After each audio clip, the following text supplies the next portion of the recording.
તો અયોધ્યામાં રામ મંદિર પ્રાણ પ્રતિષ્ઠા મહોત્સવને લઈને ભક્તો પોતાની રામ ભક્તિ બતાવી રહ્યા છે ત્યારે વડોદરામાં મહિલા સ્કાય ડાઇવરે પોતાની અનોખી ભક્તિ બતાવી છે। વડોદરાની 28 વર્ષીય શ્વેતા પરમારે આકાશમાં 1300 ફૂટની ઊંચાઈએ જય શ્રી રામ લખેલું બેનર ફરકાવ્યું હતું। દેશની સાંસ્કૃતિક અને આધ્યાત્મિક વિરાસતને દર્શાવી હતી।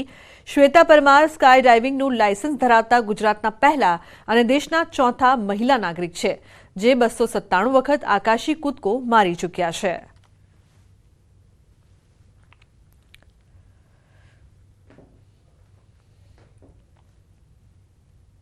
તો અયોધ્યા ખાતે રામ મંદિર પ્રાણ પ્રતિષ્ઠા મહોત્સવ માટે અમદાવાદના છારોડી સ્વામિનારાયણ ગુરુકુળના સ્વામીને આમંત્રણ મળ્યું છે। અયોધ્યા જવા માટેનું સ્વામી માધવપ્રિયદાસજી તથા બાલકૃષ્ણદાસજીને આમંત્રણ આપવામાં આવ્યું છે।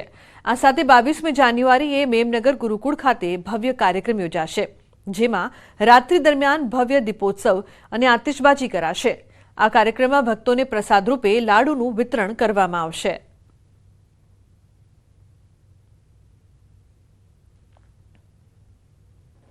અયોધ્યા ખાતે 22મી જાન્યુઆરીએ ભગવાન શ્રી રામલલાની જે મૂર્તિ છે તેની પ્રતિષ્ઠા કરાશે। દેશના પ્રધાનમંત્રી નરેન્દ્ર મોદી સહિત તમામ મહાનુભાવો ઉપસ્થિત રહેવાના છે। ત્યારે સમગ્ર ભારત વર્ષ અને સમગ્ર વિશ્વમાંથી અનેક સાધુ સમાજના સંતો પણ તે કાર્યક્રમમાં ઉપસ્થિત રહેવાના। ત્યારે અમદાવાદના જે છારોડી અને મેમનગર ગુરુકુળ છે તેના સ્વામીને પણ ખાસ આમંત્રણ અપાયું છે। બાલકૃષ્ણ સ્વામી જોડાયા છે મારી સાથે જ માધવપ્રદેશ સ્વામીને પણ આ આમંત્રણ મળ્યું છે આ કાર્યક્રમમાં ઉપસ્થિત રહેવા માટે। બાલકૃષ્ણ સ્વામીજી, ખાસ કરીને એક અલૌકિક કાર્યક્રમ થવાનો છે, ઇતિહાસમાં કદાચ ઐતિહાસિક ઘટના હશે, એ રામલલાનું મંદિર નિર્માણ થઈ રહ્યું છે। આમંત્રણ આપને મળ્યું છે આપના પરિવાર તરફથી, જે કહી શકાય સ્વામિનારાયણ સંપ્રદાય તરફથી ગુજરાતમાંથી પ્રથમ વખત। કઈ રીતની પ્રતિક્રિયા આપની પહેલી રહેશે, કારણ કે રામલલાનું મંદિર નિર્માણ થઈ રહ્યું છે? વાલા દેશવાસીઓ સૌને જય સ્વામિનારાયણ, જય સિયારામ। ખાસ કરીને આપણા સૌ કોઈની ઘણા વર્ષોની એક ઇંતજારી હતી, એક ઝંખના હતી।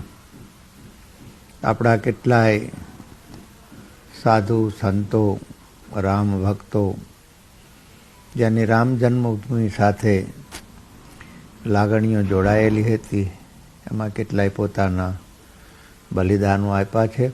આપણે આ પળ અને આ સમયની રાહ જોઈ અને આપણે એ પળનો અમૂલ્ય લાભ લઈ એવી દરેક દેશવાસીઓને મારી ખાસ નમ્ર ભલામણ છે અને અપીલ છે। અસ્તુ, જય સ્વામિનારાયણ, જય સિયારામ। તો લાગે છે કે આ દેશના સદભાગ્ય છે।